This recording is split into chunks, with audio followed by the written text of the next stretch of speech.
Hello guys! Welcome back to our channel. Ito na po ang part 2 ng paggugupit ng ating mga bobwitters.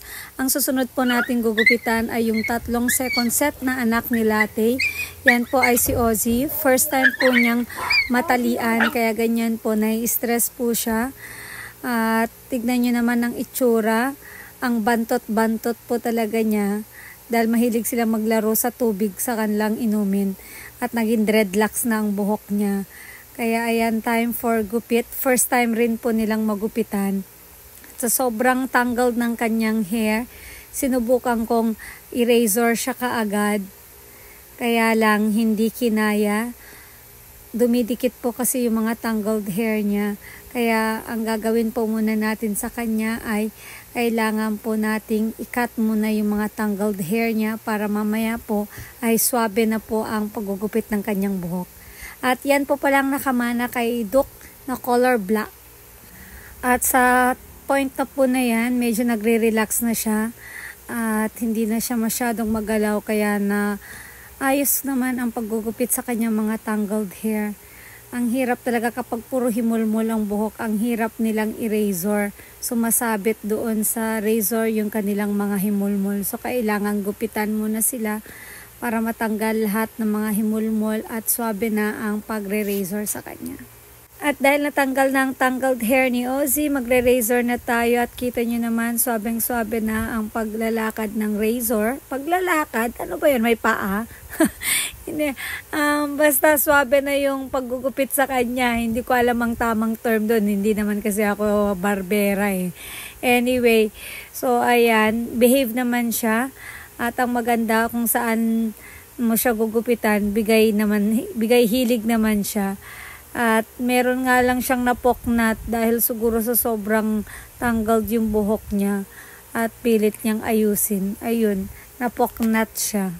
Sa tingin ko, nag-enjoy na si Ozzy na maggupitan. At kung makita nyo, ayan, labas dila pa siya. Talagang feel na feel niya ang pagmamahal ng kanyang mamay. At ayan, konting-konti na lang ang natira sa buhok ni Ozzy. Talagang nakalbo na siya. At ginugupitan na natin ang kanyang ears at malapit na siyang matapos. So, i-retouch na lang natin siya. Tapos na ang kanyang katawan, yung paa pa niya pa pala. Mahirap kasi igupitan ang kanilang mga paa. Tulad nung sinabi kong nung mga nauna. Yan po yung mahirap na part na gupitan sa kanila. Yung paa nila at yung mukha nila. Kaya hinuhuli ko talaga yan. Kasi nga lalo na't naglilikot sila. So pag medyo nagtagal-tagal na, nasasanay na sila.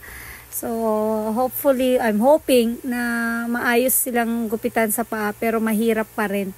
Kahit medyo nasanay na sila ng few hours na nagugupitan sa kanilang katawan. I guess pwede na to. Ayan, ang itsura na niya. Ayan, may poknat siya kasi kanina naghimulmul yan. So, nung ginupitan ko, ayan na, ano na pala siya. Apoknat na siya dahil sa himulmul niya. And di kasi siya sanay matalian. So, I guess, kanina sobrang mabalahibo niya. Ito na siya ngayon. Naka-summer cut na siya. Ganyan na siya. Pero, ang galing-galing nga niya eh. Dahil behave lang siya. Siya yung most behave pa na nagugupitan ko sa 3 bulinggit. This is Ozzy baby. Good job, good job. Mamaya paliguan ko sila pagkatapos ko silang gupitan. Siguro almost 2 hours din ang gupit ng bawat at least 2.5 hours pala ang gupit ng bawat manipis lang ang buhok. Pero ito medyo makapal na ang buhok niya. Although maliit lang siya at behave naman. Kaya medyo okay pa ang kanyang paggugupit sa kanya. So next na tayo. At ang pangalawa nating customer ay si Cory. Si Cory, mabalahibo rin siya pero hindi ganun kasinsin ang balahibo niya. Just like si Ozzy kanina. At hindi mahimulmul ang kanyang buhok kaya ayan, nag-razor tayo kaagad. At medyo inaamo-amo pa natin siya kasi sobrang kulit niya. Siya ang kung gaano ka-behave si Ozzy kanina na nagupitan. Si Cory, sobrang aligaga. Sobra, nakikipaglaro siya. Very playful siya. or na-stress din dahil first time din niyang matalian at magupitan, kaya ganyan na lang din siguro ang kanyang behavior. Natagalan ako sa paggugupit sa kanya dahil sobrang aligaga, galaw ng galaw, kaya mahirap magpirmis. Kaya ako rin nahihirapan din siyang gupitan. Kaya hinahawakan ko siya sa ulo para nga medyo pumirmis ng kaunti, kaya lang wala, ganun pa din. Talagang aamuhin mo na lang talaga para magupitan siya ng maayos. At kung ano-ano na ring posisyon ang ginawa namin para lang pumirmis siya at magupitan ko ang kanyang mga paa. Dahil ang hirap-hirap, sobrang aligaga niyang bata. Ewan ko ba kaninong nagmana. Ang hirap. Kaya iniipit ko na siya sa aking mga legs para lang matigil siya sa paggalaw habang ginugupitan ko ang kanyang mga paa. Baka kung ano pang magupit ko sa kanya at magkaproblema pa kaming dalawa. Sa puntong yan, siguro napagod na siya at dumapa na lang. Kaya nire-retouch ko na yung kanyang katawan at yung sa ilalim ng kanyang katawan para naman umayos kasi mukha siyang hinabol ng leon at kawawa ang itsura. Buti na lang at napagod siya at naayos ko namang magupitan ng kanyang mga balahibo sa paa at saka sa buntot.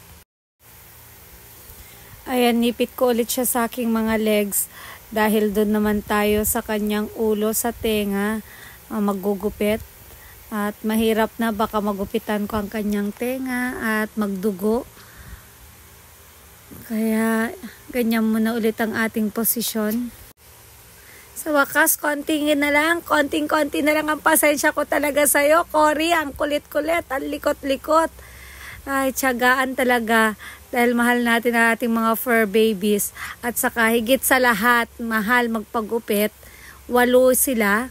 Ayan, kung tigli-500, meron pa bang tigli-500 ngayon na pagupit, pag-groom sa mga aso? 600 na yata, 550 patas na yata. O sa 500, 8 aso ang papagupit mo, 4,000 yon. Kaya tiisin na lang natin ang kulit ng mga ito at ang sakit ng likod natin para lang makatipid. Finishing touches na talaga at malapit nang matapos si Ozzy. Tignan mo naman, labas dila siya, feel na talaga niya ang kanyang bagong summer haircut. At maaliwalas na siguro ang kanyang pakiramdam at nawala na ang kanyang makapal na balahibo. Kung ano-anong mga posisyon at pagbubuhat natin na ginagawa, kaya ayan napupunta sa atin ang kanilang mga balahibo pagkatapos natin silang gupitan. Ganyan kasi talaga, sobrang kulit, kaya kung saan nila komportable na magupitan, doon tayo, at kung anumang posisyon yun, kung sila ba ay nakakalong sa atin, nakaipit sa ating mga paa, at kung ano-ano, basta relax lang naman. Ayan, after eternity later, nagupitan na natin ang pinakamakulit na aso, si Cory. Grabe, ang hirap niyang gupitan. Yung mga ears nila, ganyan na po. Ang hirap niyang gupitan. First time pa nilang magupitan at maitali. Kaya ganyan. Sobrang kulit. So far, kay Ozzy, super behave. Itong si Cory, super kulit. Okay, siguro mga more than 2 hours din natin siyang nagupitan. Mas mahaba yung time niya kaysa kay Ozzy. So, last na magupitan ay si Kaki. Alright, next one, Kaki. Bye-bye muna, I see Cory. Ayan, this is Kaki. Dahil sa kanyang color, ang kanyang buhok parang si, si Ozzy, yung itim. Sobrang tangled yung hair niya. So, let's trim first the hair para hindi masira ang ating razor. Ayan. Same process rin tayo tulad kanina kay Ozzy, yung itim nating aso. Dahil tangled ang hair ng ating basahan na ito na si Kaki, kaya ginupitan muna natin gamit ang ating scissor bago natin siya padaanan ng razor.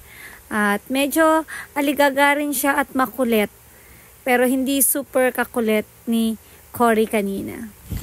Ayan, nagsisimula na tayo sa paggugupit kay Kaki. Compared sa tatlo, kay Ozzy na behave, kay Cory na super kulit, itong si Kaki, nasa middle lang siya. At love na niya ang magupitan, tiyan mo, labas dila siya. Medyo aligaga rin siya, kaya lang hindi naman sobrang aligaga at kulit tulad ni Cory. Sa kanilang tatlo, siya pala ang pinakamaliit. Si Cory at saka si Ozzy, magka-size lang sila. Same process rin ng gupitan dito kay Kaki, tulad kanina kila Ozzy at saka kay Cory. At buti na lang at nasanay na tayo sa kakulitan ni Cory kanina, kaya medyo hayahay na tayo dito kay Kaki. Bukod sa masakit sa likod, nakakangalay rin sa paa, kaya ayan, in-stretch ko na ang paa ko para hindi naman tayo mamulikat pagkatapos nating gupitan itong si Kaki. Ayan, tulad din nung iba kanina, ganyan din. May time din na binubuhat natin itong ating mga alaga para maayos ang ating paggugupit sa kanila, lalong-lalo na sa kanilang pitan. At pagkatapos lang maggupit ang tatlo, syempre paliliguan natin sila para matanggal ang kanilang mga buhok-buhok na nadikit sa kanilang skin. At yan, short video pala ng kanilang pagligo. And that's it, Pansit guys. Hope you like my video. Please like and subscribe. And thank you for watching. Until next time guys. Bye-bye.